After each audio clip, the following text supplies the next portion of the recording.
నమస్కారం, మీరు చూస్తుంది ఆర్బీ న్యూస్. నా పేరు అమని. బులెటిన్లో ముందుగా హెడ్లైన్స్. అన్ని దానాలలోకెల్లా రక్తదానం ముఖ్యమన్న పెద్దపల్లి జెడ్పీ చైర్మన్ పుట్ట Madhu. World blood donor day సందర్భంగా రాజ్ భవన్లో బ్లడ్ క్యాంపును నిర్వహించిన రెడ్ క్రాస్ సొసైటీ నిర్వాహకులు. వరల్డ్ బ్లడ్ డోనర్ డే సందర్భంగా భూపాలపల్లిలో నిర్వహించిన రక్తదాన శిబిర కార్యక్రమం. రక్తదానం చేయడం మూలంగా ప్రమాదంలో ఉన్న వ్యక్తి ప్రాణాలు కాపాడొచ్చని ఐఆర్సీఎస్ సభ్యులు మరియు బ్లడ్ డోనర్లు తెలిపారు. కార్ల్ లాండిస్ ట్రైనర్ జన్మదినం సందర్భంగా ప్రపంచ రక్తదాతల దినోత్సవాన్ని పురస్కరించుకొని ఇండియన్ రెడ్ క్రాస్ సొసైటీ వారి సహకారంతో భూపాలపల్లి పట్టణంలోని IT master computer education institute ఆధ్వర్యంలో మంగళవారం రక్తదాన శిబిరాన్ని ఏర్పాటు చేశారు. ఈ శిబిరంలో పట్టణానికి చెందిన రక్తదాతలు ముందుకు వచ్చి బ్లడ్ డొనేట్ చేశారు.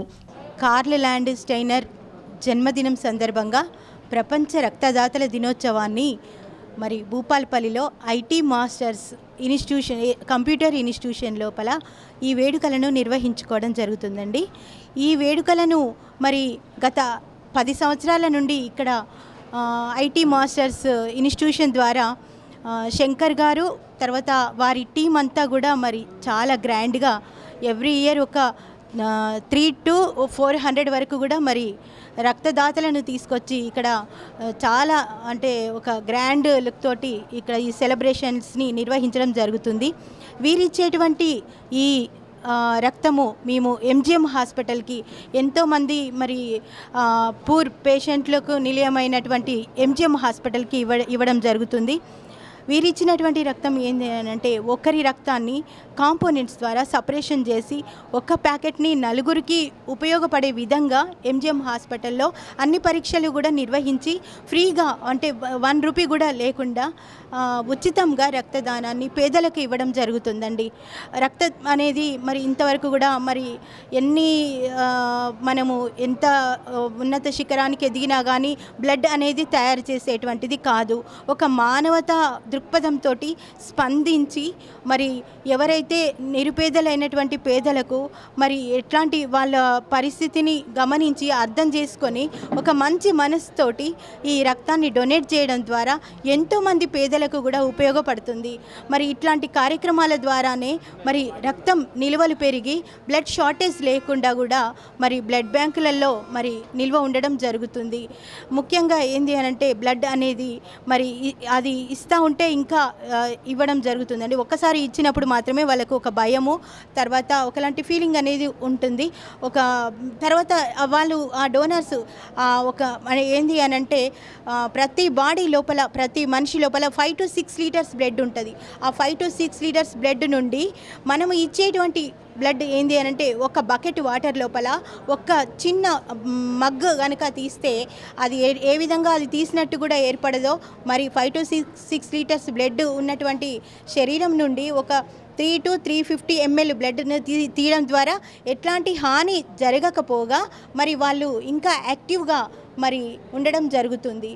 తర్వాత బ్లడ్ కొరత లేకుండా మరి ఇట్లాంటి ఇన్స్టిట్యూషన్స్ తర్వాత ఎన్జిఓస్ తర్వాత ఇంకా గవర్నమెంట్ ఆఫీసెస్ ఇవన్నీ కూడా ముందుకు వచ్చేసి మరి రక్తదానాన్ని ఇంకా ఫ్యూచర్లో కూడా మరి అవేర్నెస్ ప్రోగ్రాంల ద్వారా ఇంకా ఎక్కువగా మరి ఇట్లాంటి కార్యక్రమాలు నిర్వహించాల్సిన అవసరం ఎంతైనా ఉంది. మరి ఇక్కడ మరి భూపాలపల్లి లోపల నేను గత 10 సంవత్సరాల నుండి చూస్తున్నాను. ఇంత పెద్ద క్యాంప్ అయితే జరగలేదండి. నేను ఎంజిఎం హాస్పిటల్లో 18 సంవత్సరాల నుండి బ్లడ్ డోనర్ మోటివేటర్గా వర్క్ చేస్తున్నాను. నా పేరు కళ్యాణి అండి. ఈ 18 ఇయర్స్ లోపల వీరు తీసుకునేటువంటి మరి ఒక ఏంది కమిట్మెంట్ కానీ ఒక శ్రద్ధ కానీ నాకు ఇంతవరకు నేను ఎక్కడ చూడలేదు. ఈ విషయంలో ఎంజిఎం హాస్పిటల్ నుండి ఈ టీంని కూడా మేము అప్రిషియేట్ చేస్తున్నాము. ఫ్యూచర్లో కూడా మీ కోఆపరేషన్ అనేది మాకు ఉండాలి సార్, అందరి కోఆపరేషన్. అట్లా ఉన్నప్పుడే మాత్రమే మరి పేదలకు రక్తం అనేది కొరత లేకుండా ఉంటుంది. ముఖ్యంగా ఏంది అని అంటే గవర్నమెంట్ హాస్పిటల్ లోపల పేషెంట్ యాక్సిడెంట్ కేసెస్ తర్వాత థాలసీమియా హిమోఫీలియా తర్వాత సర్జరీస్, తర్వాత డెలివరీ కేసెస్ ఎంతోమంది నిరుపేదలు మరి రావడం జరుగుతుంది. మరి సడన్గా వాళ్ళు వచ్చి అడ్మిట్ అయినప్పుడు రక్తం కావాలి అని అంటే వాళ్ళ బంధువులు కానీ ఎవరు కానీ రావడం అనేది ఉండదు. మరి అట్లాంటి పరిస్థితి లోపల సడన్గా బ్లడ్ అనేది అందివ్వడం జరుగుతుంది. కాబట్టి ఇట్లాంటి బ్లడ్ డొనేషన్ క్యాంపుల ద్వారానే కూడా మేము బ్లడ్ కలెక్ట్ చేసి అన్ని పరీక్షలు నిర్వహించి మరి పేదలకు రక్తాన్ని ఇవ్వడం జరుగుతుందండి. మరి ఇట్లాంటి కార్యక్రమాలు ఇచ్చినందుకు ఐటీ మాస్టర్స్ ఇన్స్టిట్యూషన్ని అభినందిస్తూ ఇంకా వీరిని స్ఫూర్తిగా తీసుకొని వేరే ఇన్స్టిట్యూషన్స్ కూడా ముందుకొచ్చేసి ఇట్లాంటి క్యాంపులు నిర్వహించాలని చెప్పేసి నేను అందరినీ కూడా మరి రిక్వెస్ట్ చేస్తున్నాను. మరి నాకు ఈ అవకాశం ఇచ్చినందుకు మరి ఎంజిఎం హాస్పిటల్ తరఫున మరి ముఖ్యంగా అభినందనలు తెలియజేస్తూ థ్యాంక్ యూ లాట్ అండి. నా పేరు కృష్ణమోహన్, నేను ఉపాధ్యాయ వృత్తిలో పనిచేస్తున్నాను. గత 35 సంవత్సరాల నుంచి ప్రతి సంవత్సరము ప్రపంచ రక్తదాతల దినోత్సవం సందర్భంగా బ్లడ్ ఇస్తున్నాను. మరి బ్లడ్ ఇవ్వడానికి మిగతా వాళ్ళు కూడా స్ఫూర్తిదాయకంగా నన్ను తీసుకుంటారని ఆశిస్తున్నాను. బ్లడ్ ఇవ్వడం అనేటువంటిది ఇంకొక ప్రాణాన్ని కాపాడే విధంగా ఉంటుంది. బ్లడ్ ఇస్తే మనం వీక్ అవుతామని, లేకపోతే శరీరంలో ఉన్నటువంటి అన్నీ కోల్పోతామని చాలామంది అపోహపడుతుంటారు. సైంటిఫిక్గా అది తప్పని రుజువు చేయబడి ఉన్నది. మనము బ్లడ్ ఇచ్చినట్లయితే మళ్ళీ 2 లేక 3 రోజులలో బ్లడ్ తయారవుతుంది. ఇంకా యాక్టివ్గా ఉంటాం. మృత కణాలు చనిపోయి మంచిగా వచ్చి మనము ఇంకా సఫిషియెంట్గా వర్క్ చేయడానికి కూడా ఉంటుందని ఆశిస్తున్నాము. మన దగ్గర తలసేమియా పేషెంట్స్ కూడా ఎక్కువ మంది ఉన్నారు. వాళ్ళని రక్షించాలంటే కూడా తప్పనిసరిగా రక్తదాతలుగా మీరందరూ ముందుకు వచ్చి మరో ప్రాణాన్ని కాపాడడానికి రక్తదానం చేయవలసిందిగా కూడా ఆహ్వానిస్తున్నాను. వరల్డ్ బ్లడ్ డోనర్ డే సందర్భంగా రాజ్ భవన్లో బ్లడ్ క్యాంప్ను నిర్వహించింది రెడ్ క్రాస్ సొసైటీ. రాజ్ భవన్లోని సాంస్కృతి హాల్లో ఏర్పాటు చేసిన ఈ కార్యక్రమానికి గవర్నర్ తమిళసై హాజరయ్యారు. ఈ సందర్భంగా పలువురు రక్తదానం చేశారు. Usually in the ICU we won't allow the close relatives, but they will be always around the patient, and we used to go and tell our chief, sir, we are unable to get rid of these relatives. They are always surrounding the patient. Then our chief used to tell, you go and tell, this person needs 2 to 3 bottles of blood. Who are all close relatives, please come to the blood bank and donate blood. We will go and tell that, and within few minutes, everyone will fly away from that area. Nobody will be around the patient.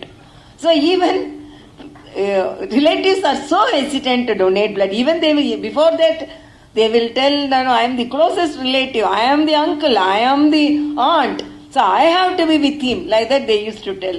But when we tell that, everyone will abscond. Nobody will be with the patient. So even the relatives are so hesitant to donate blood, but the donors, not knowing to whom we are donating, and they are donating the blood, I congratulate each and every one of them. But it should be taken as a great moment. Nobody should lose their life without blood. And I thank the blood donors who were here, and donors who are donating the blood all over the country, all over the state, without knowing to whom they are serving. And I congratulate each one of them.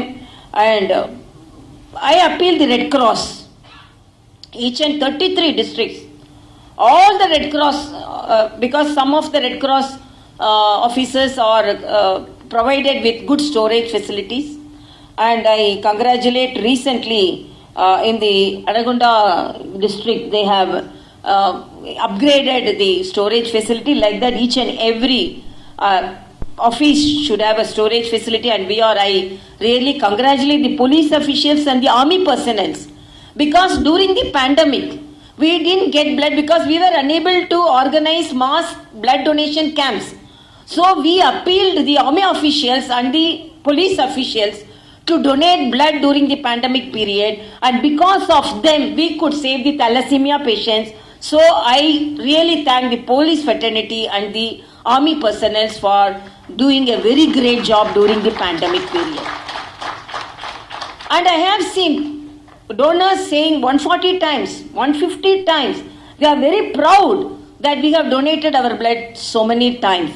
So I'm really very happy to be a part of Red Cross and to be a part of the World Blood Donor Day. And our Honorable Prime Minister Narendra Modi ji congratulated and appealed to the people to keep donating blood.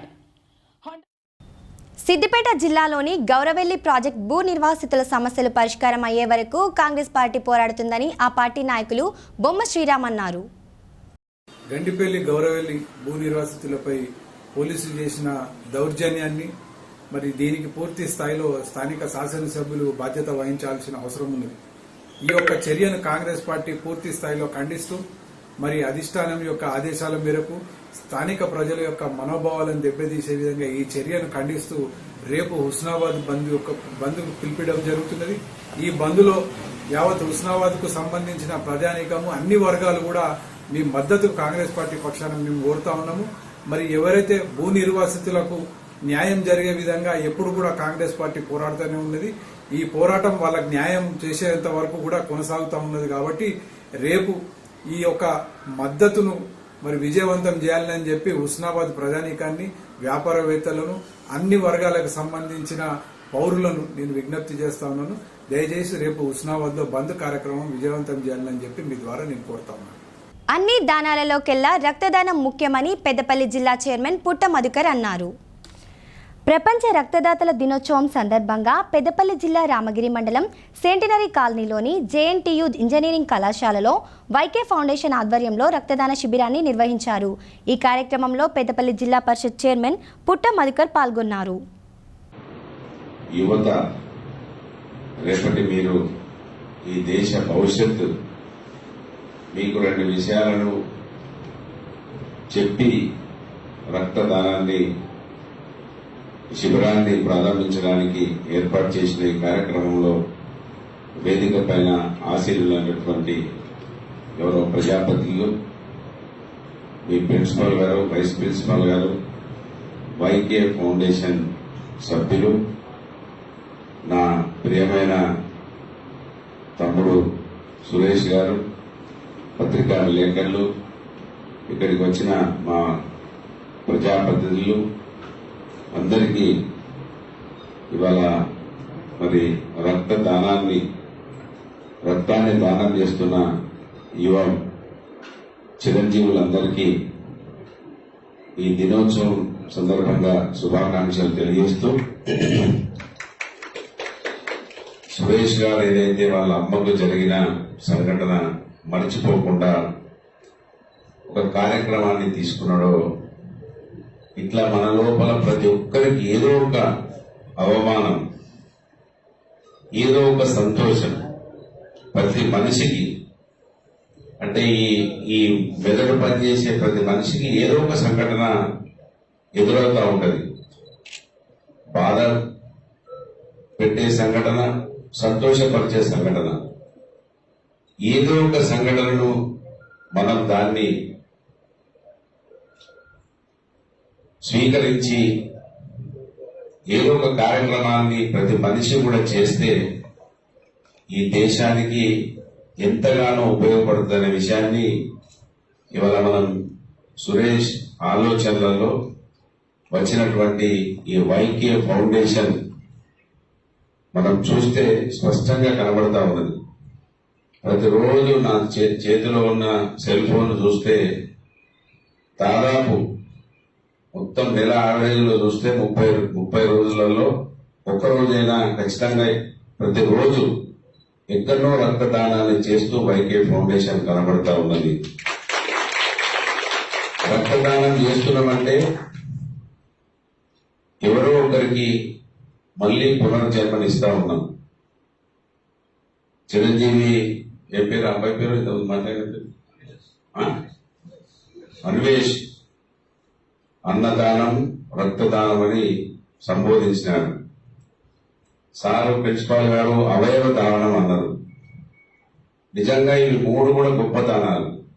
కానీ ఈ 3ట్లలో 2 అన్నదానం, మనం అన్నదానం చేస్తే మళ్ళీ మనకు ఇక్కడనే కనబడుతున్నది, మనకి ఎక్కడనో ఒక దగ్గర అన్నం దొరుకుతున్నది.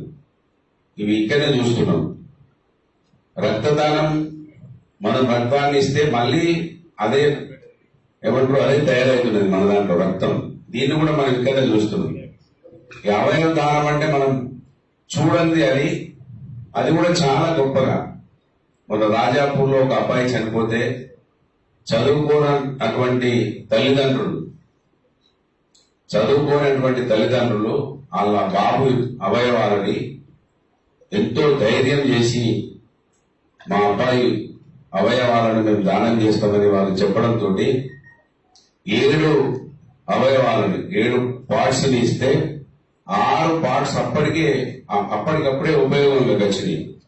ఆ చనిపోతున్నటువంటి అబ్బాయి పార్ట్స్ 6 ఒక పార్టే ప్రిజర్వ్ చేసి పెట్టారు, 6 కూడా 6 ఉపయోగపడ్డాయి.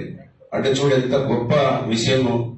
వాళ్ళ చదువుకున్నటువంటి వాళ్ళం కూడా రక్తం ఇస్తే ఏమవుతుందో, చచ్చిపోయినాక కళ్ళు ఎందుకు ఇవ్వాలి, ఇవ్వకపోతే ఎడిగిపోతున్నాయి కళ్ళు, ఒక నిమిషంలో ఇట్లా బర్న్ అయిపోతాయి కాలబెడితే. ఎందుకు అవి? కనుక మేము కూడా బాధ్యతాయుతంగా ప్రజాప్రతినిధిగా ఉండాలని మొన్న నేను నా భార్య ఇద్దరం మా తదనంతరం మా డెడ్ బాడీస్ కాలేజీకి ఇవ్వడానికి కోసం అంగీకార పత్రాన్ని ఒప్పందం చేసుకున్నాం. ప్రతిరోజు ఇట్లా ఏదో ఒక దగ్గర, ఇవాళ మేము ఇక్కడి నుంచి మాట్లాడుతున్నామంటే ఒక రోజు మీలాగా అక్కడి నుంచి కూర్చొని విన్న వాళ్ళమే కనుక ఇక్కడి నుంచి మాట్లాడుతున్నాం. మరి వాటి మాటలేనా అని మీరు అనుకోవచ్చు. చేసి కూడా చూపించాల్సిన బాధ్యత మా పైన ఉన్నదని గమనించి ఆ కార్యక్రమాన్ని కూడా చేసి కనుక మీరు కూడా చేయాలి.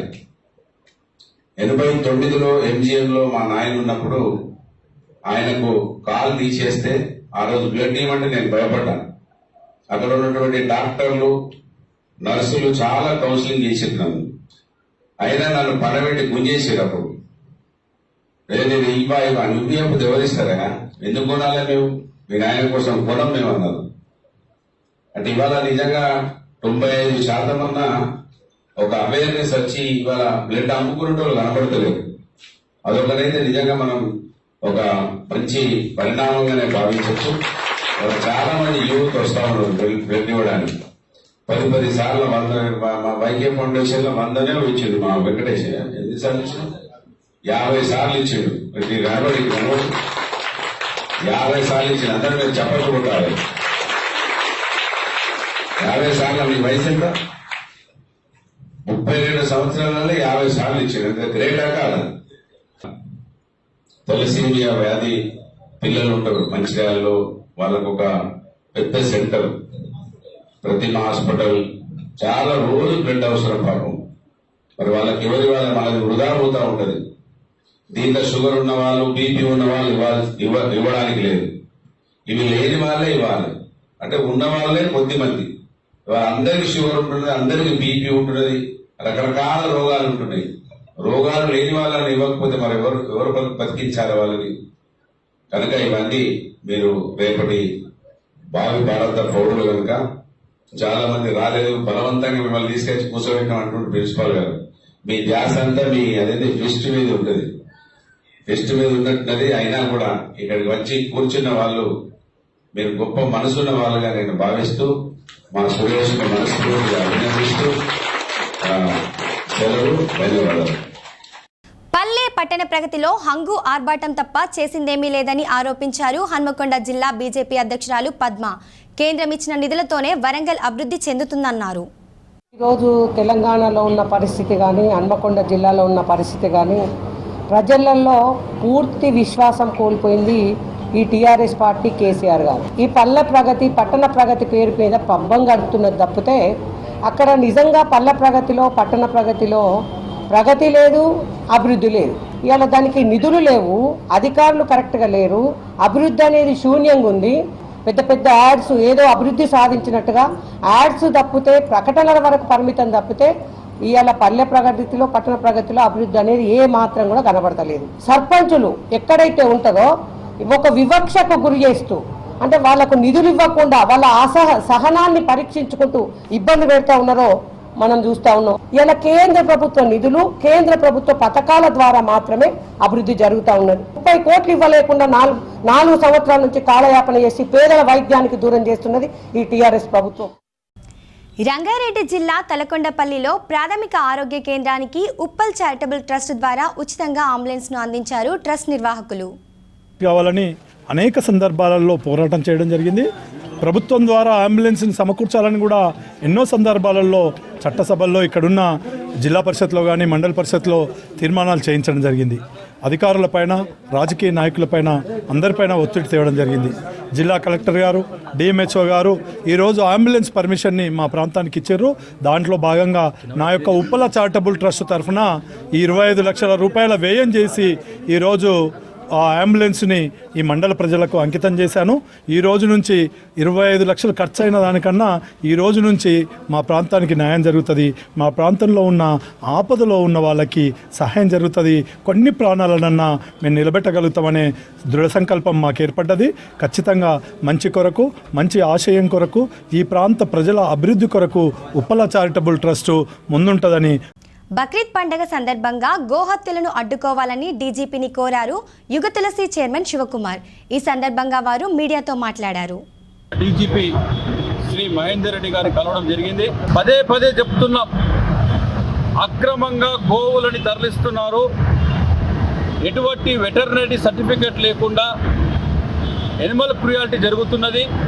ఓవైసీ చుట్టుపక్కల ఉన్నటువంటి కమిషనరేట్లకి లెటర్ రాస్తూ మేము లీగల్గా గోమాతలని స్లాటర్కి తీసుకెళ్తుంటే కొంతమంది అడ్డుపడి వాహనాలని ఆపడం అనేది కరెక్ట్ కాదు. మేము ఎటువంటి వెటర్నరీ సర్టిఫికెట్లు తీసుకోం, ఎనిమల్ క్రుయాలిటీ చేస్తాం, వాహనాలు గోమాతల్ని అక్రమంగా తరలిస్తాం. కానీ మాకు మాత్రం ఎవరు అడ్డం రాకూడదు అని చెప్పేసి ఈ విషయానికి సంబంధించినటువంటి పూర్తి మెటీరియల్తో సహా నేను డీజీపీ గారికి గీయడం జరిగింది. టోటల్ ఇల్లీగల్ యాక్టివిటీ జరుగుతుంది తెలంగాణ రాష్ట్రంలో గోమాతలు అక్రమంగా తరలించడంలో. దీన్ని మీరు వెంటనే ఆపాలి. మోడీ సర్కార్ రాజకీయంగా కక్ష కట్టి కాంగ్రెస్ అధినేత్రి సోనియా గాంధీ, రాహుల్పై తప్పుడు కేసులు బనాయిస్తుందని టీపీసీసీ అధ్యక్షుడు రేవంత్ రెడ్డి ఆరోపించారు. సోమవారం హైదరాబాద్లోని ఈడీ కార్యాలయం ఎదుట కాంగ్రెస్ శ్రేణులు ధర్నా చేపట్టగా రేవంత్ పాల్గొన్నారు. ఈడీ అధికారులకు ఈ కేసు పూర్వాపరాలు, ఈ ఆస్తులు ఎవరివో తెలియజెప్పాల్సిన బాధ్యత తెలంగాణ కాంగ్రెస్ పిసిసి అధ్యక్షుడిగా నా మీద ఉన్నది. మిత్రులారా, దేశ స్వాతంత్రం కోసం రవి అస్తమించని సామ్రాజ్యంతో విర్రవీగుతున్న తెల్ల దొరలను పారద్రోలాలని, స్వతంత్ర పోరాట భావజాలాన్ని కోట్లాది ప్రజలకు వినిపించాలని, దేశ ప్రజల యొక్క భావోద్వేగాన్ని ప్రపంచానికి తెలియజెప్పాలని భారతదేశ మొట్టమొదటి ప్రధాని జవహర్ లాల్ నెహ్రూ గారు నేషనల్ హెరాల్డ్ అనే పత్రికను ప్రారంభించెను.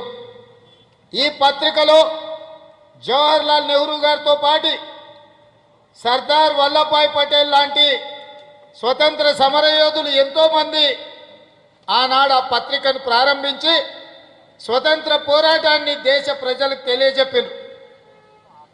ఈ సమాచారాన్ని, ఈ అంశాలను అందుకొని దేశ ప్రజలు రోడ్ల మీదకి వచ్చి బరిలో గిరిగీసి తెల్ల దొరలతోని కొట్లాడుతుంటే భయపడి 1942 నుంచి 45 వరకు నేషనల్ హెరాల్డ్ పత్రికను తెల్లదొరలు నిషేధించడం జరిగింది.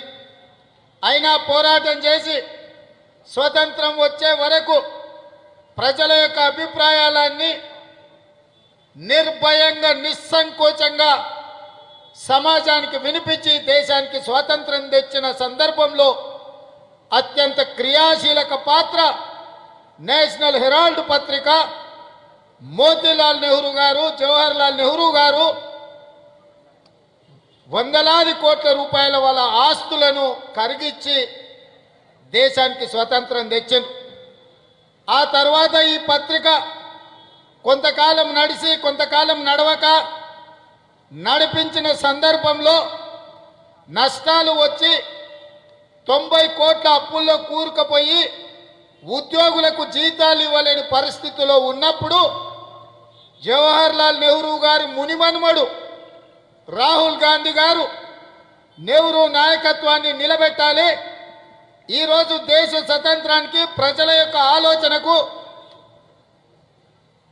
ప్రజల యొక్క విధానాలకు భారతీయ జనతా పార్టీ విఘాతం కలిగిస్తున్న సందర్భంలో దేశ సమగ్రతను చాటడానికి నేషనల్ హెరాల్డ్ పత్రికను మళ్ళీ నడపాలని నిర్ణయించుకున్నారు.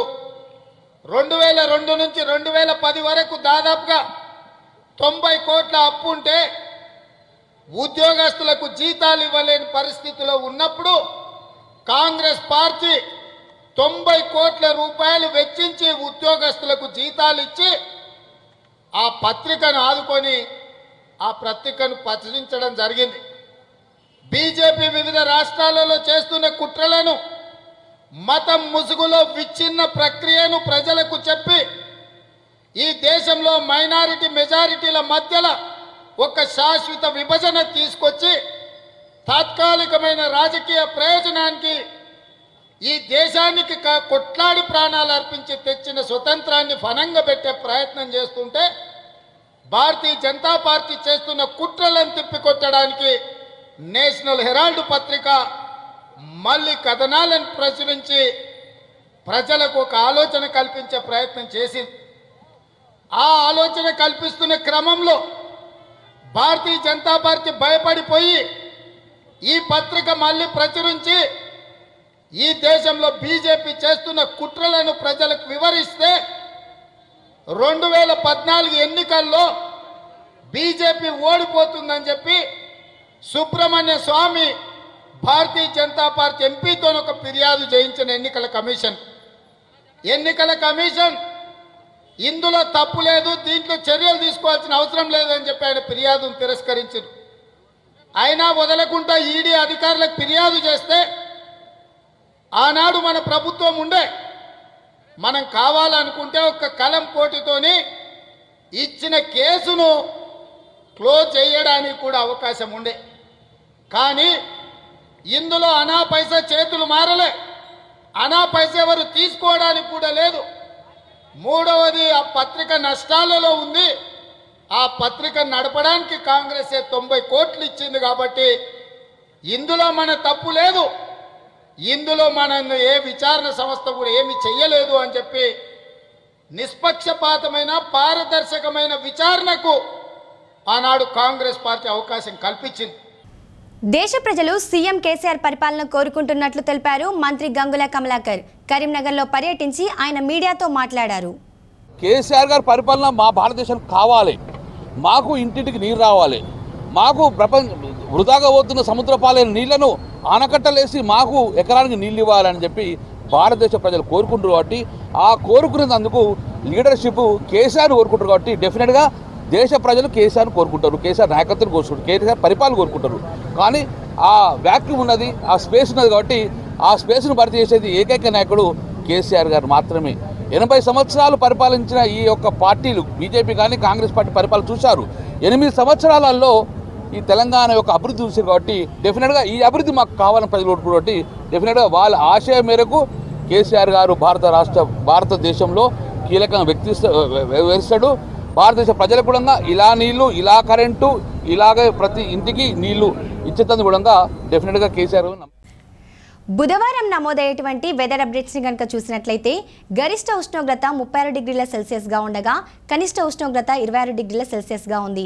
గాలిలో వేగం గంటకి 7 కిలోమీటర్లుండగా గాలిలో తేమ 72% నమోదయ్యేటువంటి అవకాశాలున్నాయి. బంగారం వెండి ధరలను చూసినట్లయితే 10 గ్రాముల 24 క్యారెట్ల బంగారం ధర 52,760 రూపాయలుగా ఉండగా 10 గ్రాముల 22 క్యారెట్ల బంగారం ధర 48,360 రూపాయలుగా ఉంది. వెండి ధర చూసినట్లయితే 10 గ్రాముల ముద్ద వెండి ధర 673 రూపాయలుగా ఉంది. ఇవి ఇప్పటి వరకున్న అప్డేట్స్. మరిన్ని న్యూస్ అప్డేట్స్తో మరో బులెటిన్లో కలుద్దాం. అంతవరకు సెలవు, నమస్కారం.